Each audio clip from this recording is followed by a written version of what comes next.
Yo, so recently I've discovered that a lot of times I prefer mid-stage starter evolutions more so than the final stages. Let's get into it and talk about it.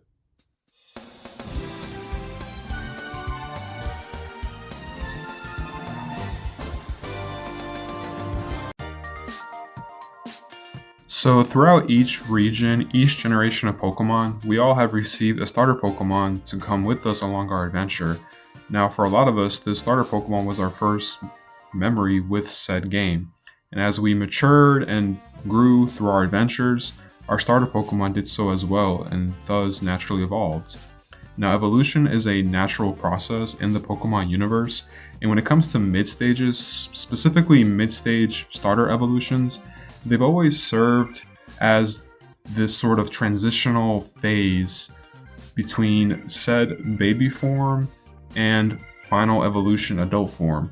And because of that, a lot of starter Evos, mid stage starter Evos, stand out to me uniquely and sort of have a identity that's very separate from both the first stage and final stage. If we look at a Pokemon like Croconaw, Croconaw is a water type Pokemon introduced in Generation 2. To me, Croconaw does a great job building on Totodile, and it does also a great job bridging between Totodile and Feraligatr. But to me, Croconaw has a sort of uniqueness and design philosophy that's unique and separate from both Totodile and Feraligatr. The main thing that sticks out to me is this yellow design pattern that's all across Croconaw's body. If we look at Totodile, it has this yellow pattern on its chest, and then Feraligatr has that same pattern, but it's on its lower body. So Croconaw has this yellow coloration all across its body that's spread out, and it also has like a unique pattern.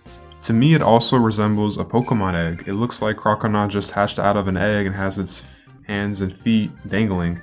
Now, if there is a correlation here, that is very interesting because in Generation 2, Pokemon breeding and Pokemon eggs were introduced. Having these design elements on Croconaw versus Totodile is interesting because, again, Croconaw is the mid-stage Evo. So to me, that's like the first thing that sticks out. A lot of people compare, Croconaw's pattern here to like a Flintstone clothing. I think that's super dope. No, but like seriously, not just this, but Croconaw's jaw orientation, as you see here, its jaw orientation is very distinct from Totodile's and Feraligatr's. Croconaw, like when I look at Croconaw, it gives me prehistoric vibes. It gives me Paradox vibes. It's almost like a Paradox Totodile in a way. This whole line is Gators. You get plenty of Gator with Totodile and Feraligatr, but with Croconaw, I don't just see a Gator, I see a dinosaur. This thing looks like a dinosaur to me. To me, Croconaw just has a sort of depiction. Again, it has a depiction that's a build on Totodile. It's a great bridge between Feraligatr, but its design, direction, and just it by itself is unique from Totodile and Feraligatr.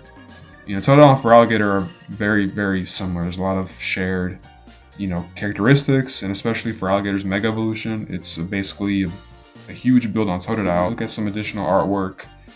The Sugimori art is super dope. Like, you really see more of the, design elements. But also you see Croconaw's like personality. Like, we talked about this in our Pokopia video, but personality, identity, character, if a design can communicate that to me, I have such a huge level of appreciation for that. And I just love how in this piece of art, Croconaw is just like, yeah, like I'm him. Yeah, what you gonna do about it? Yeah, you gonna send out a Meganium? I don't care. I got Ice Fang. Catch this Ice Fang. Like, Croconaw just gives me that what you gonna do about it like type personality, where Totodile is more like, the goofy kid, doing shenanigans, and then Feraligatr is kind of that, but adult form.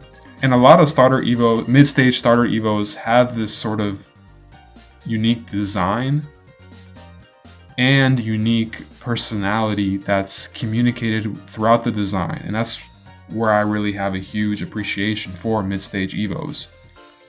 Like, this is just super dope. Like, this Sugimori art is just, yeah, you really see Croconaw's flavor come out.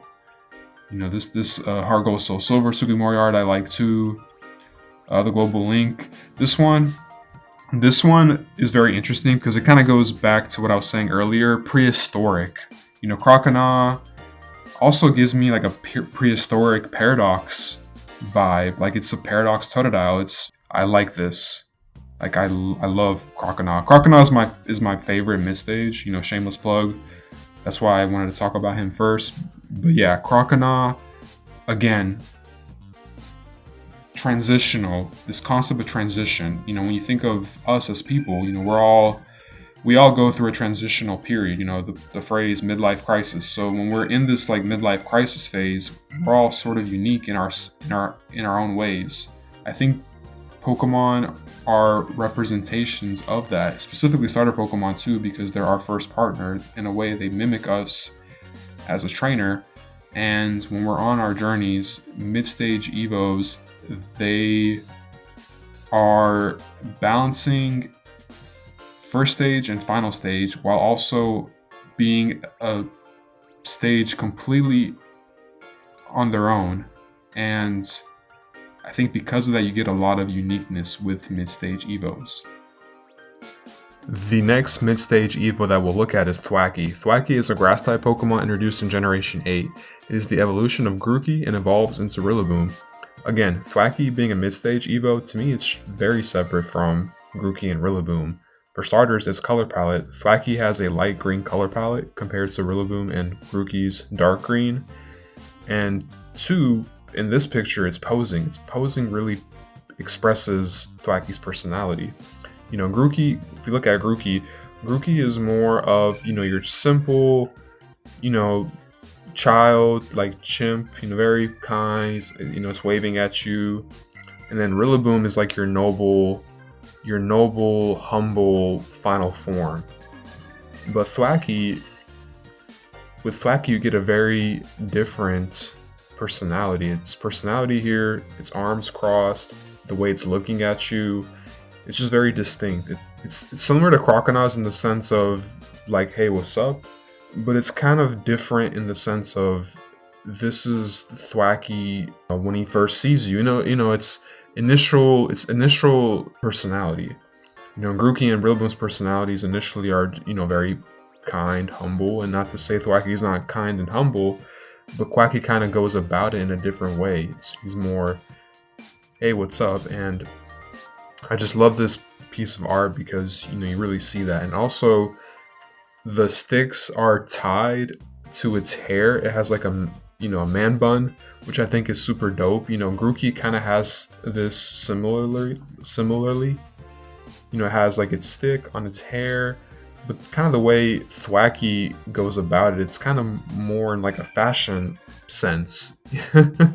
You know, it's kind of like, you know, Thwackey kind of, you know, planned this, you know, whereas like for Grookey, it's kind of, you know, just there by default. In battle, Thwackey takes out the sticks from its hair and uses it. This is such a cool feature that makes Thwackey very dynamic. And then Rillaboom, you know, Rillaboom is just full on Super Saiyan 3 hair. But again, Thwackey has a sense of demeanor with it, a sense of, hey, what's up, to it that is just separate from Grookey and Rillaboom. Here's a piece of key art with the sticks out of Thwackey's hair. I love this piece of art because it shows layers to Thwackey's personality. Here it's very happy and very joyful. If we look at the original key art, here, you know, you see Thwackey's more kind of on the serious side, you know, arms crossed, more reserved. But here it's joyful. This gives me a narrative of Thwackey. Thwackey, when it first meets you, it's more reserved. It's more to itself. It's checking the temperature. And as it gets to know you and you get to know it, that's when it starts to open up and become more comfortable, become more itself. And that's what this piece of art is doing. It's showing Thwackey being itself and being happy once it gets to know you and feel a sense of comfort. I don't get this same narrative with Grookey and Rillaboom. The last mid-stage we'll talk about is Wartortle. Wartortle, oh, I love Wartortle. You guys all know Wartortle. Wartortle is the OG. Wartortle, a water-type Pokemon introduced in Generation 1. I love Wartortle so much because when I look at it, I get multiple personalities and multiple character traits. And depending on how you look at Wartortle, it's all about perspective. You can see Wartortle in different ways. Like, to me, in this specific key art, I see Wartortle as determined. I also see Wartortle as a chill dude that likes to chill at the beach. You know, I see Wartortle a little flashy. Like, there's multiple personalities here, and Wartortle just always stood out to me from the Squirtle line because of that. And also, same with Thwackey and other mid stages, it's color shading. Wartortle is a dark blue color shading, which is different compared to, you know, Squirtle and Blastoise's light blue. The feathers, you know, this is where it really gets interesting because it has these feathers on its ears, on its head. It has a feather tail. This is a complete, like, out of nowhere compared to Squirtle and Blastoise, you know. And to me, you know, some people don't like it, but I actually love it. It just gives more uniqueness to Wartortle. And also it makes you just, you know, wonder, is there some, you know, story behind this? Like, how Squirtle, when Squirtle evolves into Wartortle, is there a story how it gained these feathers? And then when Wartortle evolves into Blastoise, is there something that caused it to lose, you know, these features? So Wartortle is just really unique. It's when it comes to, you know, mid stages, you know, Wartortle is as unique as it gets. Looking at this Sugimori art here from Red and Blue, man, this is really like peak. Like, you see Wartortle in a different shade and a different shade of personality. Here, Wartortle looks more conniving. Like, he looks very conniving here, like he's about to, like, take something from you. The red and green art here, amazing. Again, this, another personality is showing here. Wartortle just seems like genuinely happy to see you and happy to be along your journey. He seems very humble, very kind. And then the Global Link artwork, you know, like, he still looks a little conniving in this artwork, but it's like in a more like cool, like sleek type way. So I do appreciate this as well, showcasing Wartortle in a different light. But yeah, with Wartortle, I don't know, it's just something about Wartortle. Again, it's the different personalities that you can see depending on your perspective. And it's still maintaining the build on Squirtle. Like, it's a build on Squirtle, but I don't really necessarily think Wartortle does a great job bridging Squirtle to Blastoise. To me, it does more so of a job building on Squirtle, it's almost completely different from Blastoise, which is interesting. You know, it has like these small like fangs, like the small like dimples here. Like, it's a very unique Pokemon. But anyways, guys, that's what I wanted to talk about. You know, I wanted to talk about mid stages. I'll catch you guys in the next video. Peace.